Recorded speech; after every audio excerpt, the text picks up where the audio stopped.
Жанна Әділ мырзаның үйіне келіп, рахаттанып кофе ішіп отырады. Фариданың үйде жоқтығын көріп, Жанна оны тағы да пайдаланғысы келеді. Яғни сотта балаларын алып алу үшін қолданады. Бір кезде Фарида үйіне келіп қалады. Сол кезде Әділ қорыққаннан Жаннаға тез арада төменге түсіңіз деп оны төменге түсіріп жібереді. Сөйтіп есікті ашқалы жатқан кезде Жаннаның сырт киімін көріп қалып, оны бірден шкафқа тығып тастайды. Сөйтіп барып есікті ашады. Фарида, неге сен мені көргеніңе аң-таң болып тұрсың деп, сөмкені алып кетуге келдім, сөмке қайда деп кіріп кетеді. Сөмкені алып кеткелі жатқан кезде Фарида бір нәрсені сезгендей өзінің бөлмесіне бармақшы болады. Әділ оны тоқтатады, бірақ Фарида тыңдамай, сонда да өз бөлмесіне кетіп қалады. Жанна Фариданың жасырын бөлмесін көріп шошып кетеді. Жаннаның есіне түсіп өткенде Фариданың айтып жүрген бөлмесі осы ма деп қорқып кетеді. Жанна, Құдай мына бір түрлі әйелден мені сақтай көр деп жалбарынады. Фарида бөлмесіне кіріп бірден сезіктенеді. Бұл әйелдің иісі ғой, бұнда басқаша бір иіс бар дейді. Әділ мойындамай, жоқ, бұнда кім келуі мүмкін, бұл жерде сенен басқа ешкім жоқ деп алдаусыратады. Сөйтіп Фарида жоғарыға шығып кетеді. Әділге, мен Налянның үйінде боламын, үй саған аманат деп үйінен кетіп қалады. Фарида үйден кете салысымен Әділ мырза төменге түсіп, Жаннаны алып шықпақшы болады. Жанна қатты қорқып кетіп, алды-артына қарамай қашады.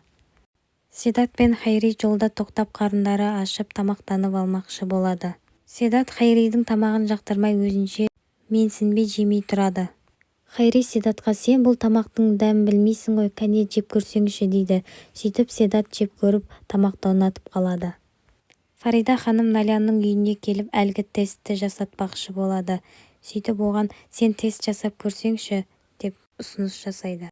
Фарида, мен тест жасайтын барлық заттарды дайындап қойдым деп Налянға тест жасайтын құралды береді. Налян жуыну бөлмесіне кіріп кетіп тест жасамақшы болады. Оған сыртынан сенбей Фарида ханым тыңдап тұрады. Налян тест жасап жатып қатты қобалжып кетеді. Сөйтіп тесттің нәтижесін көрер кезде оны қолынан түсіріп алады. Фарида ханым көріп, қорықпа, менде екіншісі бар деп екіншісінен тест жасайды. Налян тесттің нәтижесін көріп жылап жібереді.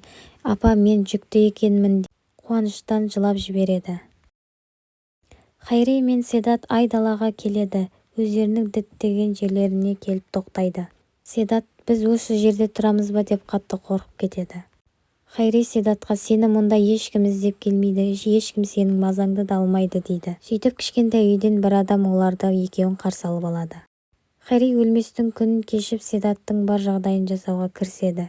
Кешкі ас үстінде барлығының көңіл күйі жоқ, барлығы үнсіз отырады. Сөйтіп Музо, әке, мен Седаттың барлық жауапкершілігін өз мойныма аламын, оның кінәсін өз мойныма алып түрмеге отыруға дайынмын дейді. Бірақ әкесі оған, жоқ балам, біз бұл мәселені шешеміз, бұны басқаша шешеміз дейді. Ол жерде Көроғлы фамилиясы аталмауы керек дейді. Сөйтіп әкесі күйеу баласына қарап, мүмкін сен мойныңа аларсың деген кезде күйеу баласы мен Селен екеуі қатты абыржып алаңдап қалады. Хайри Седат үшеуі түн ортасында тамақтанып отырады. Сол кезде қасындағы әкей өзінің басынан өткен оқиғаларын айтып, олардың көңілдерін аулайды. Седат пен Хайри екеуі дос бола бастаған сияқты. Күйеу баласы ішінен екі ортада шыбын өледі деді ма әйтеуір. Селенге қарап, қайнатамның айтқаны мүмкін дұрыс шығар. Мүмкін осы нәрсенің барлығы мен өз мойныма алармын деп Селенге қарайды. Селеннің аузына құм құйылып отырады. Налян Седатқа қатты алаңдап оған қоңырау соғады. Сөйтіп екеуі сөйлеседі. Бірақ Налян өзінің ойындағысын, яғни жүктілігін айта алмайды. Налянды тыңдамай Седаттың айтқаны, мен әкеме сенбеймін, мен ол жерге оралмаймын, олар мені түрмеге отырғызады, мен қайтпаймын деп телефонды өшіріп қояды. Сөйтіп Налян сол күйі жүктілігін айта алмайды. Фарида Налянның үйінде түнеп қалады. Сөйтіп екеуі бірге ұйықтайды. Рафет мырзаның шақшадай басы шарадай болып, қатты уайымдап ұйықтай алмайды. Сөйтіп Музоға келіп екеуі біраз сырласады. Музо тағы да өз сөзін қайталайды. Мен өз мойныма алуға дайынмын дейді. Фарида мен Налян екеуі ұйықтап жатқан кезде Налянның түн ұйқысы 4 бөлінеді. Яғни Седат пен өзінің сәбиін уайымдап қатты абыржиды. Сөйтіп шыдай алмай таңертең Седатқа қарай жол тартады. Әрине бұны Фарида білмейтін. Фарида таңертең басқа ісі жоқтай Налянға хабарласады. Налян, қызым, сен қайдасың дейді. Апа, мен Седатқа бара жатырмын. Екеуміз сөйлесуіміз керек деп айтады. Тазбасты жездесі Седатты өзі іздеуге шығады. Таңертең барлығы қонақ бөлмесіне жиналып Рафеттің аузына қарап қалады. Рафет, қандай шешімге келдің деп айтады. Селен мен күйеу баласы келіп, Рафет әке, біз сіздің ұсынысыңызды қабылдауға дайынбыз. Барлық істі өз мойныма алуға дайынмын деп айтады. Ал Седат болса қамнен қаперсіз ұйқысынан оянып, таза ауа жұтуға шығады. Сөйтіп заттарын жинап тернеп жолға шығып бара жатқан кезде оның алдынан Налян шығады. Седат Налянды көріп бір жағынан қуанып, бір жағынан уайымдап қалады.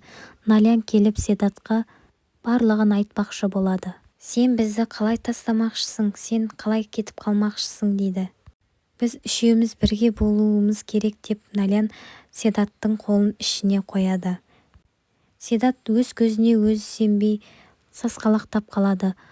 Оны ар жақта Тазбасты жездесі барлығын көріп бақылап тұрған.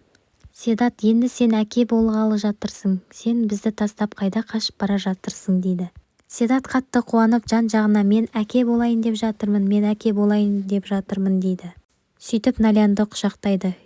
Седат екінші жағынан өзінің басынан өткен оқиғасын ойлап қорқып тұрады. Мені түрмеге алып кетсе не болар екен деп іштей уайымдайды. Рафет күйеу баласы мен Селенге қарап, сендер уайымдамаңдар дейді. Оны істеген адам өз мойнына алады, өз жазасын алады дейді. Саған бұлай жасаған менің әділетсіздік. Егер Седат кінәлі болса өз жазасын алсын дейді. Бұл жағдай Гүлжихан ханымға ауыр тиеді. Сөйтіп Налянға хабарласып Седатқа тез қайтсын, екеуің тез келіңдер, бірақ Седат оны білмесін дейді. Бірақ Рафет мырзаның қабылдаған шешімі Фарида ханымға ұнамайды.